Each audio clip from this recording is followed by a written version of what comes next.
नमस्कार दोस्तों आज हम श्री कृष्ण जन्माष्टमी की कथा के बारे में जानेंगे। दोस्तों इस कथा को पूरा सुने। इस कथा को सुनने से आपको और आपके घर में सुख समृद्धि होगी। तो चलिए दोस्तों कथा को शुरू करते हैं। इस साल 6 सितंबर 2023 को देश भर में बड़े धूमधाम से कृष्ण जन्मोत्सव मनाया जाएगा। जन्माष्टमी के दिन कान्हा जी की विधि विधान से पूजा करते हैं और जन्माष्टमी की कथा सुनते हैं। कृष्ण जन्माष्टमी की व्रत कथा। दोस्तों स्कंद पुराण के मुताबिक ययाति वंश के राजा उग्रसेन का राज चलता था। उग्रसेन का सबसे बड़ा पुत्र कंस था जिसकी चचेरी बहन देवकी थी। कंस बहुत ही अत्याचारी था। कंस अपने ही पिता को जेल में डालकर स्वयं को राजा घोषित कर लिया था और पूरे राज्य में राज करने लगा। वहीं दूसरी ओर कश्यप ऋषि का जन्म राजा शूरसेन के पुत्र के रूप में यानी वासुदेव का जन्म हुआ। आगे चलकर वासुदेव का ब्याह देवकी से संपन्न हुआ।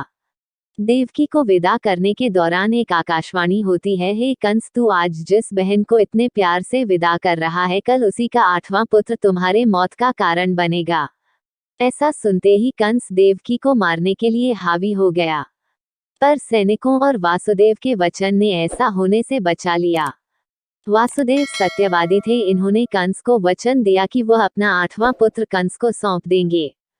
वासुदेव जी की बात मानते हुए कंस ने उन दोनों को बंदी बनाकर कारागार में डलवा दिया और उनके पास पहरेदार लगा दिए। इसके बाद कंस ने देवकी के सारे संतानों को मारने का प्रण कर लिया। निश्चयानुसार देवकी के 7 संतानों को कंस ने एक एक कर मार दिया। इसके बाद देवकी के 8वें पुत्र का जन्म हुआ। भाद्रपद माह के कृष्ण पक्ष की अष्टमी तिथि को रोहिणी नक्षत्र के दौरान मध्य रात्रि में भगवान श्री कृष्ण का जन्म हुआ था। भगवान श्री कृष्ण के जन्म के दौरान जेल के सभी पहरेदार सो गए और वासुदेव और देवकी के हाथों की बेड़ियां भी खुल गई और जेल की कोठी प्रकाशमय हो गई।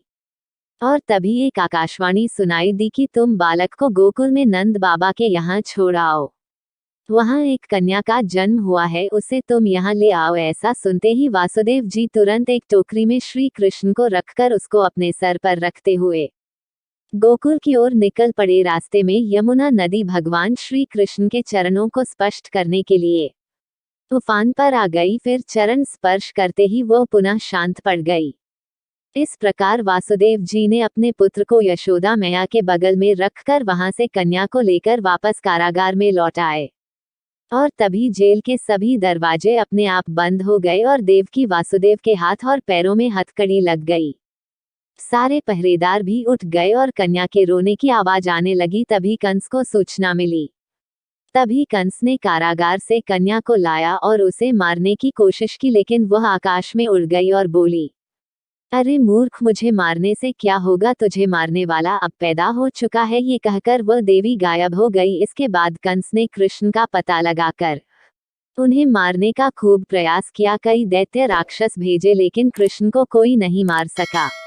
अंततः श्री कृष्ण ने कंस का वध किया और उग्रसेन को पुनः राजा बना दिए।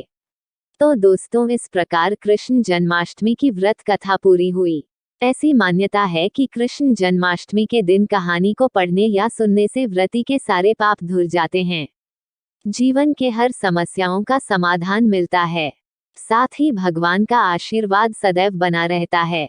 तो दोस्तों आपको ये कथा कैसी लगी हमें नीचे कमेंट बॉक्स में जरूर बताएं। अगर आप हमारे चैनल पर नए हैं तो ऐसे वीडियो के लिए हमारे चैनल को सब्सक्राइब और लाइक करें। धन्यवाद।